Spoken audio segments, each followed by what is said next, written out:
Hello friends, வாங்க இன்றைக்கி எல்லாருமே ஹெல்த்தியாக ஹாப்பியாக இருப்பீங்கன்னு நம்புகிறேன். இன்றைக்கி வந்துட்டு நிறைய டிப்ஸு சமையலில் எப்படி எப்படிலாம் நம்ம ஈஸியாக சட்டுன்னு முடிச்சுட்டு வரலாம் அப்படிங்கிற மாதிரி தான் இந்த விலாக் இருக்கும். ப்ளஸ் வந்து பார்த்திங்கன்னா, கிட்ஸ் வச்சுருக்கிற 1+ இயர் பேபிஸ் வச்சுருக்கிற எல்லா மதர்ஸ்க்குமே இந்த வீடியோ கண்டிப்பாக ஹெல்ப்ஃபுல்லாக இருக்கும். இந்த சம்மரில் வீட்டில் நின்று சமைக்கவே முடியாது. அந்த மாதிரி இருக்கிற சம்மரில் நம்ம எப்படி ஷார்ட்டாக முடிச்சுட்டு வெளியில் வரலாம் அப்படிங்கிறது தான் சிம்பிளாக நான் யூஸ் பண்ணுற மெத்தட்ஸை வந்து நான் உங்களுக்கு ஷேர் பண்ணுறேன். ஸோ வீடியோக்குள்ளே போகலாம்.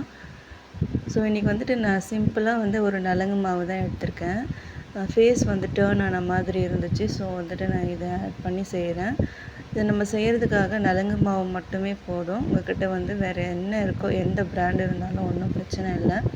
ஸோ நீங்கள் வந்துட்டு நலங்கு மாவே வச்சுட்டு இல்லை, என்கிட்ட ஸ்டாக் இல்லை அப்படின்னாலும் பச்சை பயிறு இருக்குது இல்லையா, அந்த பச்சை பயிரை வந்துட்டு அரைச்சிட்டு நல்லா சலிச்சுட்டு கூட யூஸ் பண்ணிக்கலாம். நான் எப்படி அதை யூஸ் பண்ணுவேன் அப்படின்னா, பச்சை பயிரை வந்துட்டு நல்லா வறுத்துட்டு லைட்டாக வந்து வெயிலில் காய வச்சுருவேன். காய வச்சுட்டு தான் வறுத்துக்குவேன். வறுத்துட்டு அதை வந்து நல்லா பவுட்ரு பண்ணிக்கணும். பவுட்ரு பண்ணிவிட்டு சலிச்சுட்டு நீங்கள் ஒரு ஏர்டைட்டான பாக்ஸில் வந்து ஸ்டோர் பண்ணி யூஸ் பண்ணிக்கலாம். இது கூடவே என்னென்னலாம் மிக்ஸ் பண்ணலாம் அப்படின்னா, சாண்டில் இருக்குது பாருங்கள், அது யூஸ் பண்ணலாம். உங்கள்கிட்ட என்ன இயற்கையாக நீங்கள் என்னெல்லாம் வச்சுருக்கீங்களோ அதெல்லாம் வந்துட்டு நீங்கள் இதில் ஆட் பண்ணி யூஸ் பண்ணிக்கலாம். வெளியில் கிடைக்கிற நிறைய கெமிக்கல்ஸை விட இந்த மாதிரி கெமிக்கல் ஃப்ரீயாகவே நம்ம யூஸ் பண்ணிக்கலாம். ரொம்பவே ஹெல்த்தியும் கூட. ஸ்கின்க்கு வந்து எந்த டேமேஜும் ஆகாது. கண்டிப்பாக இதை ட்ரை பண்ணி பாருங்கள். நான் இதில் வந்துட்டு ரோஸ் வாட்டரை ஆட் பண்ணி தான் யூஸ் பண்ணியிருக்கேன். உங்கள்கிட்ட ரோஸ் வாட்டரும் இல்லை அப்படின்னா நார்மல் வாட்டரை கூட ஆட் பண்ணிவிட்டு இந்த மாதிரி அப்ளை பண்ணி ஒரு 1/2 hour கிட்ட அப்படியே விட்டுருங்க. கண்டிப்பாக பிளாக் மார்க்ஸ் கூட வந்து சீக்கிரமாகவே க்யூர் ஆகுது. நீங்கள் வேணால் கண்டிப்பாக ட்ரை பண்ணி பார்த்துட்டு எனக்கு ஃபீட்பேக் ஷேர் பண்ணுங்கள். நீங்கள் இதை போட்டதுமே கண்டிப்பாக நல்ல ஒரு ஃபேஸ்க்கு ஒரு க்ளோ இருக்கும், ஒரு பொலிவு நல்லாவே உங்களுக்கு தெரியும். ஃபஸ்ட்டு இருந்ததுக்கும் இப்போ இருக்கிறதுக்கும் நீங்களே வந்துட்டு நல்லா டிஃப்ரென்ஸ் பார்ப்பீங்க. இன்றைக்கி வந்துட்டு பிளான்ட்ஸ்க்கெல்லாம் தண்ணியே வைக்கலை. ஸோ வந்துட்டு நல்லா ஸ்ப்ரெட் பண்ணி ஸ்ப்ரிங்கிள் பண்ணிட்டு வந்துட்டேன். எங்கிட்ட இருக்கிறது வந்துட்டு மணி பிளான்ட் மட்டும்தான். ஸோ கத்தாழையும் மணி பிளான்ட்டு மட்டும்தான் இப்போதைக்கு வச்சுருக்கேன். ஸோ ரெண்ட் ஹவுஸ் அப்படிங்கிறதுனால நிறைய செடிகள் வந்து நான் இன்னும் வைக்கலை, நிறைய வைக்கணும். வெளியில் பார்த்திங்கன்னா முருங்கை மரம், சுண்டக்காய் செடி மட்டும்தான் வச்சுருக்கேன். அது கூட என்னோடய பாட்டி தான் வச்சுருக்காங்க. ஸோ இன்றைக்கி ஒரு சிம்பிளான ஹோம் டிப்ஸ் தான் நம்ம பார்க்க போகிறோம். நம்ம அதிகமாக யூஸ் பண்ணுற நம்ம கிச்சனில் ரொம்ப டர்ட்டியாக இருக்கும். அதுலேயும் இந்த ஸ்விட்ச் பாக்ஸ் எல்லாம் பார்த்திங்கன்னா ரொம்பவே வந்து ஆயிலெலாம் வந்து இதுவாகிட்டு ரொம்ப டர்ட்டியாக இருக்கும். ஸோ அந்த ஆயிலெலாம் வந்து எடுக்கணும் அப்படின்னா ஒரு சிம்பிளான மெத்தட் சொல்கிறேன் பாருங்கள். நம்ம எல்லாருமே யூஸ் பண்ணுற நெயில் பாலிஷ் ரிமூவர் இருக்குது இல்லையா, அதை தான் வந்து நான் யூஸ் பண்ணியிருக்கேன். அதில் வந்து நான் லைட்டாக நீங்கள் காட்டன் டிப் பண்ணிவிட்டு அந்த அழுக்கு இருக்கிற இடத்துல அப்படியே இந்த மாதிரி தேய்ச்சி விட்டுருங்க. நான் இன்றைக்கி வந்து ஒரு குறகுறப்பான துணியில் தான் ட்ரை பண்ணுறேன். ஸோ இது லைட்டாக அந்த லிக்விடை வந்து நல்லா அப்சர்வ் ஆகிற மாதிரி துணியில் எடுத்துக்கோங்க. எடுத்துகிட்டு இந்த மாதிரி நல்லா டைட்டாக வச்சு, ரொம்ப ஆயிலியாக ஆகிடுச்சு. ஸோ அதை ரொம்ப நாள் வந்து க்ளீன் பண்ணாமல் விட்டதுனால இந்த மாதிரி ரொம்ப டர்ட்டி ஆகிடுச்சு. ஸோ அதனால் நான் இன்றைக்கி வந்து க்ளீன் பண்ணிடலாம் அப்படின்ட்டு இதை தான் இந்த மெத்தடை ஃபாலோ பண்ணி தான் நான் ரொம்ப நாளாகவே யூஸ் பண்ணிகிட்ருக்கேன். ரொம்ப சூப்பராக ரிசல்ட் கொடுப்போம். கண்டிப்பாக நீங்கள் ட்ரை பண்ணி பாருங்கள்.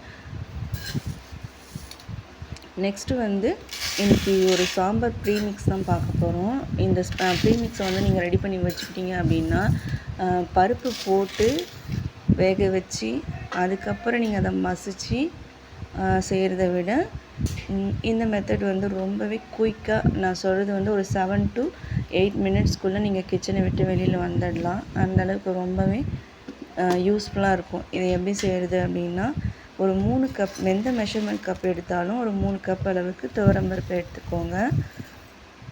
கூடவே வந்து கடலைப்பருப்பு 1 கப் ஆட் பண்ணியிருக்கேன். இது கூடவே காஞ்ச மிளகாய், தனியா, வெந்தயம், சீரகம், கடுகு இது எல்லாமே ஆட் பண்ணணும். மெஷர்மெண்ட் கப்பில் 1 கப் அளவுக்கு தனியா சேர்த்துருக்கேன். கூடவே ஒரு 7-8 காஞ்ச மிளகாய் சேர்த்துக்கோங்க. உங்கள் காரத்துக்கு தகுந்த மாதிரி நீங்கள் கார மிளகாய் வந்து சேர்த்துக்கலாம். காஷ்மீரி மிளகாய் வேணும்னா நீங்கள் கலருக்காக நீங்கள் ஆட் பண்ணிக்கலாம். நான் இன்றைக்கி வந்துட்டு காஷ்மீரி மிளகாய்லாம் ஆட் பண்ணலை. நார்மலாக இந்த சில்லி மட்டும்தான் சேர்க்குறேன். காரத்துக்கு தகுந்த மாதிரி நீங்கள் ஆட் பண்ணிக்கோங்க. பிகாஸ் வந்து நம்ம பெப்பரும் ஆட் பண்ண போகிறோம். ஸோ அதுக்கேற்ற மாதிரி நீங்கள் ஆட் பண்ணிக்கோங்க. காரம் வந்துட்டு உங்கள் சாய்ஸ் தான். இப்போ இது கூட வந்து என்னென்ன இன்னும் ஆட் பண்ணணும் அப்படின்னா பெப்பர் ஆட் பண்ணிக்கோங்க. இதில் வந்துட்டு 1 ஸ்பூன் வெந்தயம் சேர்த்துக்கோங்க. ஒரு 3 ஸ்பூன் அளவுக்கு சீரகம் சேர்க்கலாம். ஏன்னா ஃப்ளேவர் நல்லாயிருக்கும். நல்லா ஜீரணமாக டைஜஷன் பர்பஸ்க்காக ஒரு 3 ஸ்பூன் அளவுக்கு நான் சேர்த்துருக்கேன். 1 ஸ்பூன் வந்துட்டு கடுகு சேர்த்துக்கோங்க. வெள்ளை கடுகு இல்லை கருப்பு நீங்கள் எதுனாலும் சேர்த்துக்கலாம். அது உங்கள் சாய்ஸ். 1 ஸ்பூன் இல்லை 2 ஸ்பூன் சேர்த்துக்கோங்க பெப்பர். காரம் நிறைய வேணும் அப்படின்னா பெப்பரை கூட வந்து இன்க்ரீஸ் பண்ணிக்கலாம். ஸோ இது எல்லாமே வந்துட்டு இன்றைக்கி நான் ஏர் ஃப்ரையரில் நல்லா அப்படியே வறுத்து எடுத்துகிட்டு போகிறேன்.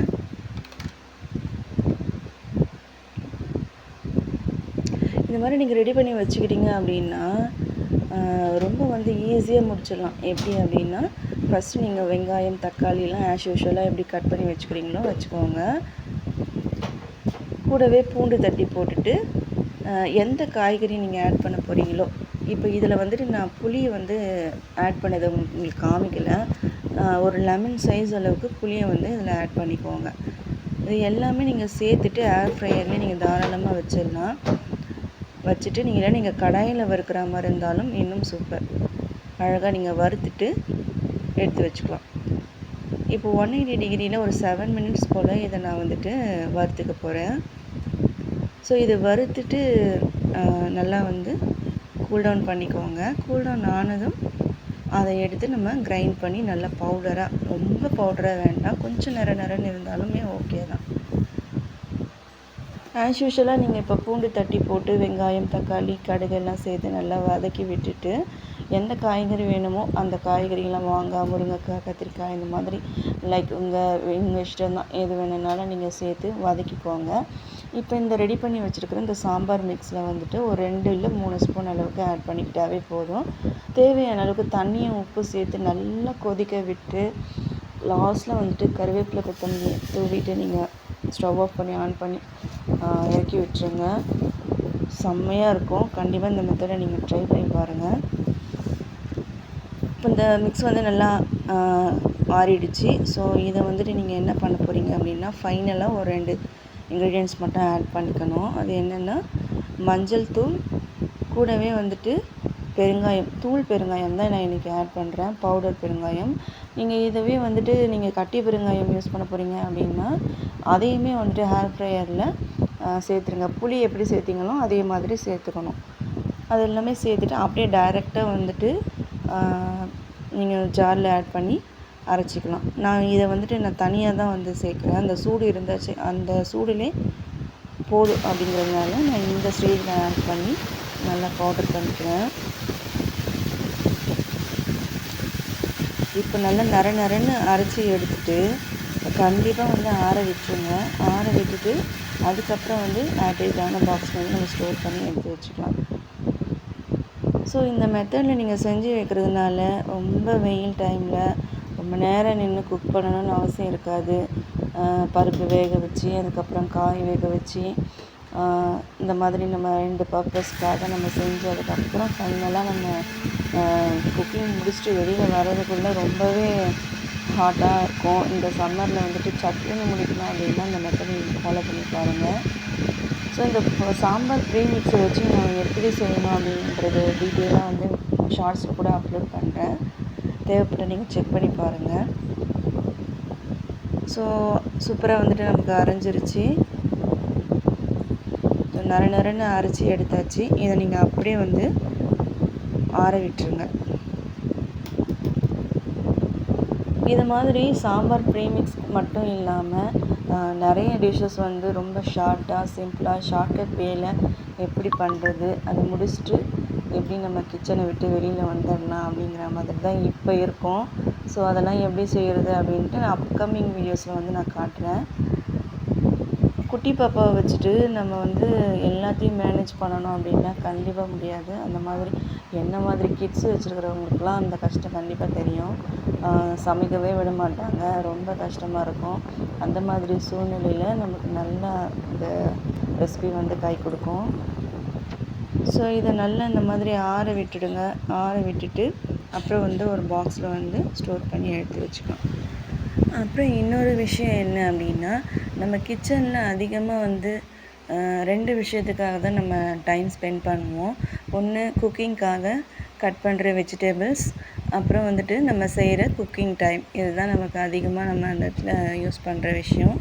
ஸோ இதை வந்துட்டு ரொம்ப ஷார்ட்கட் வேயில் நம்ம முடித்து வெளியில் வரணும் அப்படின்னா, நான் ரொம்ப நாளாக தேடிட்டு இருந்த ஒரு விஷயம் வந்துட்டு இன்றைக்கி நான் பர்ச்சேஸ் பண்ணியிருக்கேன். ஒரு அன்பாக்சிங் வீடியோ பார்க்கலாம். ஸோ என்ன அப்படின்னா வேறு ஒன்றும் இல்லை, வெஜிடபிள் கட்டர் தான் வந்து ரொம்ப நாளாக தேடிட்டு இருந்தேன். ஸோ அந்த வெஜிடபிள் கட்டர்ஸ் வந்து பார்த்திங்கன்னா நிறைய பிராண்டில் வந்து தேடிகிட்டே இருந்தேன். ஒரு 2 to 3 months கிட்ட நான் தேடி பார்த்தேன். நிறைய பேர் போட்டிருந்த ரிவ்யூஸ், அதுக்கப்புறம் ரீல்ஸ் எல்லாம் பார்த்துட்டு எது வந்துட்டு நமக்கு ஓகே அப்படின்ற மாதிரி வாங்குறது நல்லதாக வாங்கணும், ஸோ பெட்டர் குவாலிட்டியாக இருக்கணும் அப்படிங்கிறதுக்காக நல்லா சர்ச் பண்ணி பார்த்ததுல ஸோ நான் இன்றைக்கி வந்துட்டு ஒரு பிராண்ட் வாங்கியிருக்கேன். அது வாங்கினது உங்களுக்கு ரிவ்யூ காட்டுறது இல்லாமல் அது எப்படி நான் யூஸ் பண்ணணும் அப்படிங்கிறதையும் சேர்த்து காட்டியிருக்கேன். ஸோ வாங்க அதை நம்ம எப்படி செய்கிறது அப்படிங்கிறத பார்க்கலாம். அவ்வளோதாங்க, சாம்பார் ப்ரீமிக்ஸ் வந்து ரெடி ஆயிடுச்சு. ஸோ இதை நீங்கள் இந்த மாதிரி பாக்ஸில் டைட்டாக ஸ்டோர் பண்ணி வச்சுக்கலாம். எப்போல்லாம் உங்களுக்கு சாம்பார் வைக்கணும்னு தோணுதோ அழகாக வந்துட்டு பருப்பெல்லாம் வேக வைக்க வேண்டிய அவசியமே இல்லை. இதுலேருந்து ஒரு 3 ஸ்பூன் எடுத்து போட்டு அழகாக நீங்கள் ப்ளைன் சாம்பார் இன்க்ளூடிங் ஒரு என்ன சொல்கிறது, கிளி போட்டு சாம்பார் வைக்கணும் அப்படின்னா கூட இது தாராளமாக நீங்கள் ட்ரை பண்ணலாம். ரொம்பவே ஈஸியான வேருங்க, கண்டிப்பாக ட்ரை பண்ணி பாருங்கள். டேஸ்ட் வைஸும் எந்த குறையுமே இருக்காது, ரொம்பவே சூப்பராக இருக்கும். ஃப்ரெஷ் மசாலா அரைச்சி செய்கிறதுனால இன்னுமே சூப்பர் டேஸ்டியாக இருக்கும். நெக்ஸ்ட்டு பார்த்திங்கன்னா இந்த சாப்பரோட டீட்டெயில்ஸ் வந்து நான் பின் பண்ணியிருக்கேன். ஸ்க்ரீனில் தெரிகிற இந்த டீட்டெயில்ஸ் வந்து உங்களுக்கு ஓகே அப்படின்னா நீங்கள் சேம் ப்ராடக்ட்டு கூட யூஸ் பண்ணி எடுத்துக்கலாம். இன்றைக்கி வந்துட்டு நான் அகரோ பிராண்டில் 1500 இதோடைய ரேட்டு. இதோடைய கெப்பாசிட்டி பார்த்திங்கன்னா 500 ml வரைக்கும் பிடிக்கும். அந்தளவுக்கு கொஞ்சம் லார்ஜ் குவான்டிட்டியாக தான் நான் சூஸ் பண்ணியிருக்கேன். நிறைய இப்போ நான் வந்துட்டு காலையில் டிஃபனும் செய்கிறேன், ஸோ லஞ்சும் செய்கிறேன். ரெண்டுமே சேர்த்து செய்கிறதுனால நமக்கு சேம் டைமில் அட் அ டைமில் எவ்வளோ முடியுமோ அந்தளவுக்கு கட்ஸ் இருக்கணும் அப்படிங்கிறதுக்காக நான் இதை சூஸ் பண்ணியிருக்கேன். இதுலேயே பார்த்திங்கன்னா அகரோலேயே நிறைய வெரைட்டி, அதாவது குவான்டிட்டிக்கு தகுந்த மாதிரி ரேட் வைஸாக இருக்குது. ஸோ 30 வாட்ஸில் கூட வந்து பார்த்திங்கன்னா 500 சம்திங் அகரோ பிராண்ட் தான். அது வந்து பார்த்திங்கன்னா சார்ஜ் போட்டு யூஸ் பண்ணிக்கிற மாதிரி யூஎஸ்பி கொடுத்துருக்காங்க. நான் அதை தான் ஃபஸ்ட்டு சூஸ் பண்ணியிருந்தேன். பட் வந்து அது ரொம்ப அதிகமான குவான்டிட்டியில் நம்ம கட் பண்ணிக்க முடியாது. அது வந்து ஒரு சிம்பிளான ரெசிபிக்கு டக்குன்னு கட் பண்ணிக்கலாம், அவ்வளோதான் முடியும். இது பார்த்திங்கன்னா அப்படி இல்லை, கொஞ்சம் ஒரு 3 பெரிய வெங்காயம் கூட அட் அ டைமில் போட்டு 3 இல்லை 4 கூட போட்டுக்கலாம்.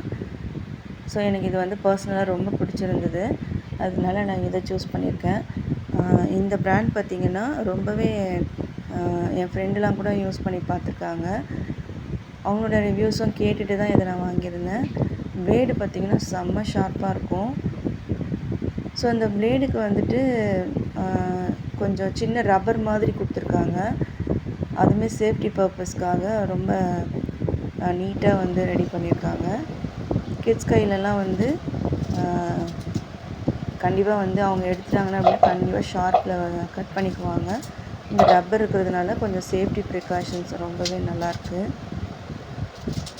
இப்போ நான் வெங்காயம் இந்த மாதிரி ரஃப்பாக தான் சாப் பண்ணி போட்டுக்கிறேன். ஒரு 3 வெங்காயம் சேர்ந்த மாதிரி ஃபஸ்ட்டு ட்ரை பண்ணுறேன்.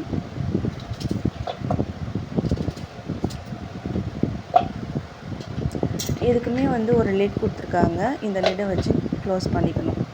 இப்போது இந்த மோட்டர் வந்து மேலே ஃபிக்ஸ் பண்ணிவிட்டு லைட்டாக ஒரு ஜென்டலாக ப்ரெஸ் பண்ணால் போதும். இது ப்ரெஸ்ஸிங் டைப் தான். மேலே பட்டன் மாதிரி கொடுத்துருக்காங்க. ப்ரெஸ் பண்ணி இப்போ க்ளோஸ்அப்பில் காட்டுன்னு பாருங்கள். இந்த மாதிரி ப்ரெஸ் பண்ணி ஃபஸ்ட் டைம் நான் பண்ண மிஸ்டேக் என்ன அப்படின்னா, இப்போது பிளேடுக்கு கொடுத்துருக்குற அந்த ரப்பரை வந்து ரிமூவ் பண்ணாமலே உள்ளே போட்டுட்டேன். ஸோ அப்போ வந்து இந்த மாதிரி கொஞ்சம் சுற்றும் போது ஸ்லோவாக இருக்கிற மாதிரி பெர்ஃபார்மன்ஸ் வந்து ஸ்லோவாக இருக்கிற மாதிரி ஃபீல் பண்ணேன். இப்போ உள்ளே இருக்கிற பிளேடை தூக்கிட்டு பார்க்கும்போது தான் தெரிஞ்சுது. ஸோ இந்த ரப்பரை வந்து ரிமூவ் பண்ணாமலே வந்து யூஸ் பண்ணியிருக்கேன். ஸோ இதையுமே நம்ம கழட்டிட்டு யூஸ் பண்ணும்போது ரொம்பவே ஷார்ப்பாக இருந்துச்சு ரப்பரு. ஸோ அதெல்லாம் ரிமூவ் பண்ணிவிட்டு நெக்ஸ்ட்டு டைம் போடும்போது ரொம்ப குயிக்காக ஒரு 3 to 4 செகண்ட்லேயே வந்து நல்லா நமக்கு பிளண்ட் பண்ணி நல்லா நமக்கு சாப் பண்ணி கொடுத்துருச்சு. நெக்ஸ்ட்டு நான் தக்காளிக்கு பார்த்தேன். தக்காளியுமே நல்லா சூப்பராக அரைஞ்சிருச்சு. இங்கே பாருங்கள், ரொம்ப இதுவுமே வந்து இந்த அளவுக்கு உங்களுக்கு வேண்டாம் அப்படின்னா இன்னும் பொடியாக வேணும்னாலும் சூப்பராக பொடி பண்ணி கொடுத்துருது. அவ்வளோ ஷார்ப் பிளேடு. தக்காளியுமே ரொம்ப ரொம்ப பொடி பொடியாக கட் பண்ணி கொடுத்துருச்சு. ஸோ பர்சனலாக வந்து பார்த்திங்கன்னா இந்த அகாரோ பிராண்டோட சாப்பர் வந்து ரொம்பவே பெஸ்ட்டுன்னு தான் சொல்லுவேன். 10 out of 10 கண்டிப்பாக அந்த ஸ்கோர் வந்து கண்டிப்பாக கொடுப்பேன். உங்களுக்கும் பிடிச்சிருந்து அப்படின்னா சேம் பிராண்டு நீங்களும் ட்ரை பண்ணி பாருங்கள். வீடியோ பிடிச்சிருந்தால் லைக் பண்ணிவிட்டு ஷேர் பண்ணிக்கோங்க, சப்ஸ்கிரைப் பண்ணிக்கோங்க. நிறைய பேர் நம்ம சேனலை சப்ஸ்கிரைப் பண்ணாமல் பார்த்துட்ருக்கீங்க. கண்டிப்பாக சப்ஸ்கிரைப் பண்ணிவிட்டு அப்கமிங் வீடியோஸில் நிறைய டிப்ஸ் அண்ட் ட்ரிக்ஸ் வந்துட்டு ஃபாலோ பண்ணி விளாக்ஸ் போட இருக்கேன். ஸோ அது வரைக்கும் ஹெல்த்தியாக ஹாப்பியாக இருங்க. இந்த விளாக் உங்களுக்கு பிடிச்சிருக்கோன்னு நம்புகிறேன். நெக்ஸ்ட் வீடியோவில் பார்க்கலாம். Until bye bye. எல்லோரும் ஹாப்பியாக ஹெல்த்தியாக இருங்க. டாடா பபாய்.